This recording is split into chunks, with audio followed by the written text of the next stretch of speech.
Greetings and salutations, everyone. I hope you're all doing well today. Guys, we hit 7,000 subscribers. I never would have thought that possible. I want to thank everybody for all of your support for me and this channel. Without you guys, this channel would be nothing. And I want to let you guys know how much I appreciate it. Today I've got some terrifying Dogman encounters to share with you. Before we get into these encounters, a couple links I'd like to share. As you know, I rely on my Patreon, my PayPal, and my merchandise to help this channel to continue to grow and go. All of those links are in the description below. I also have a second channel for creepypasta, fanfiction, and scary voice acting. Stories that really don't fit on this channel. Now, if that's anything that you're into, follow that link and give those stories a listen. You may just like what you hear. I also started a GoFundMe page to help raise some money for decompression surgery I'll be having December 3rd. If that's anything that you're willing to help with, that would be greatly appreciated. That link is also in the description below. Now I've taken enough of your time. Let's get on with the 7,000 subscriber celebration Dogman encounters. Shall we? Today's first encounter brings us to Perry County, Pennsylvania. I was deer hunting just north of the Tuscarora State Forest. It was December 3rd, and I have a tree stand at the edge of a large field owned by a friend of mine. I'd been hunting here for 20 years or so. I've bagged several deer at this location. I saw something that morning that I'm not sure how to explain. It was about 7 in the morning and just starting to get light. I noticed a few deer in the distance running towards the state forest. I looked through my scope and saw what I thought were 2 coyote following the deer. But these coyote didn't look quite right. They were larger, almost like wolves. About 15 minutes later, I was watching a buck about 600 yards south of me in the open field, when it bolted towards the trees. Then I saw a large dog-like animal. It was slowly walking or stalking, I'm not sure, but it was heading in my direction. I was upwind from it, and as soon as it noticed me in the tree stand, it stopped and looked at me for a few seconds. Then it started walking towards me again. It was about 100 yards or so from me, and I heard it growling. This was not a dog or a coyote. It reminded me of a wolf, but the back was arched and the head was huge. The fur was very dark and the legs were odd with sparse hair. I thought about shooting it, but something told me not to. I was shaking. This animal really scared me. It once again stopped moving and looked at me for a few seconds. The face was that of a wolf, but the snout was shorter than any wolf I had ever seen. It had steely eyes, almost like a human's. Really weird. Something caught its attention, and it ran off towards the south. I stayed on the tree stand for another hour and didn't see anything. When I did leave the stand, I was very cautious. I had no idea if this thing was still around. I reached my car and left. Later on, I got in touch with the game commissioner's office and told them about this dog thing that I had seen. They dismissed it and said it was just a coyote. I told them that this was no coyote, and it almost seemed that they didn't care. Today's second encounter brings us to Michaud State Forest, Pennsylvania, 2015.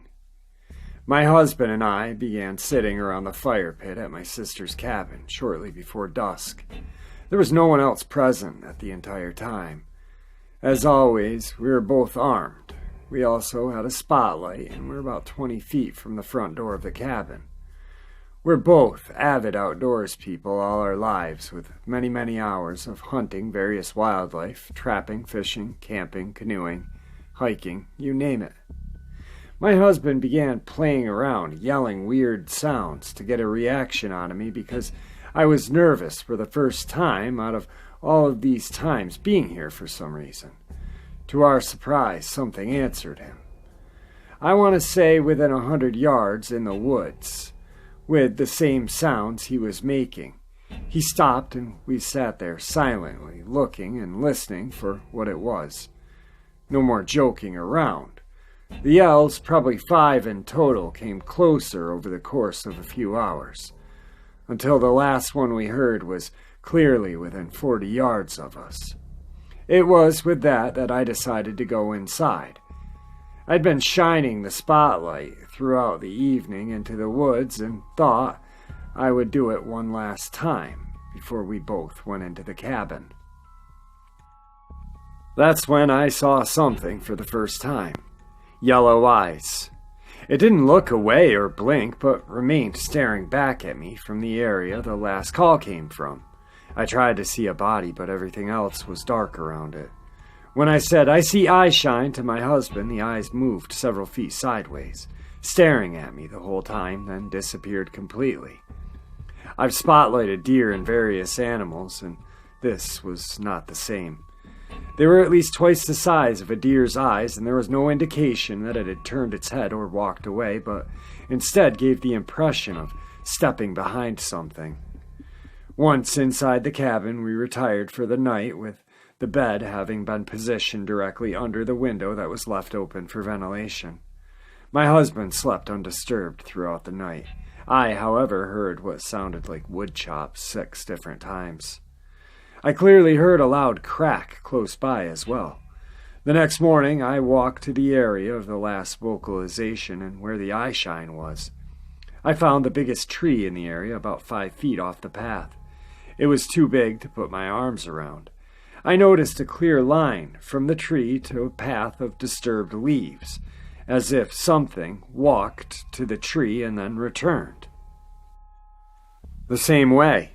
None of the other leaves around were disturbed except the line continuing across the path in the opposite direction into the thick cover.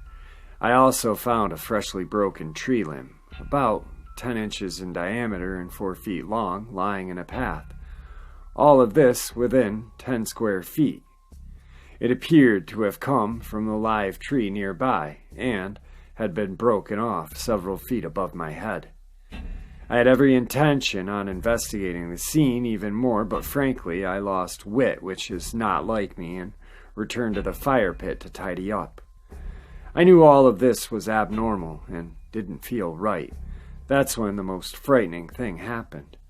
My attention was brought back to the big tree by a really loud sound of something big and fast moving towards me from the cover where the line of disturbed leaves were. I saw the foliage moving closer as I ran inside the cabin.